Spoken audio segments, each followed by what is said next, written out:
Holly Edmiston. Watching you grow emotionally and deal with hard truths is really humbling and inspiring. Hard enough to do in general, but to do so publicly is really admirable. I am all for ending Scientology, but my fear is that DM will get away with plenty of money and parishioners will be left bereft and without psychological care.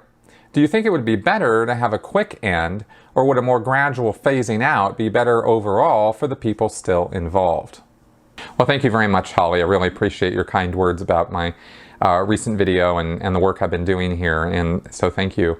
As far as your question, that is a really interesting question. I've really given this a little bit of thought because I find that, what about that? Should we just rip the Band-Aid off if DM takes off or something, or should it be a more, acclimating process for those who are in to get back into the real world? Well, I think personally that the Band-Aid should just get ripped off. I think that if David Miscavige takes off or otherwise, disappears, or even if he doesn't, if something else were to happen that could cause the end of Scientology, I think it should just be done. Kind of maybe analogous to, I don't know, like the Berlin Wall coming down. I mean, it didn't just, sort of come down gradually. I mean, I know there were historical events that occurred prior to it that paved the way for that to happen, in the same way that Going Clear, Anonymous, All of Us Critics, Leah's show, like all this stuff is paving the way for something, for this thing to eventually end.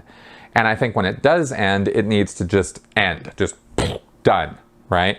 And then those people, all the people who are in the world of Scientology can reacclimate to the real world in whatever way that is, that works for them.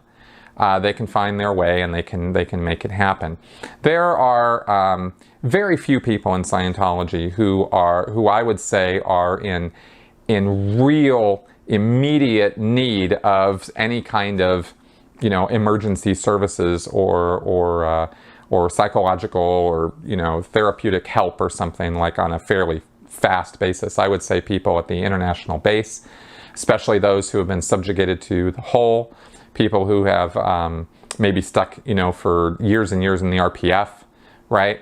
But Scientologists, just like anybody else, they're pretty resilient people. And the experiences that occur in Scientology are not all, locked in a closet, handcuffed and tied up and sleep deprived and food deprived. I mean, that's not the general way that people in the Sea Org or in Scientology live their life.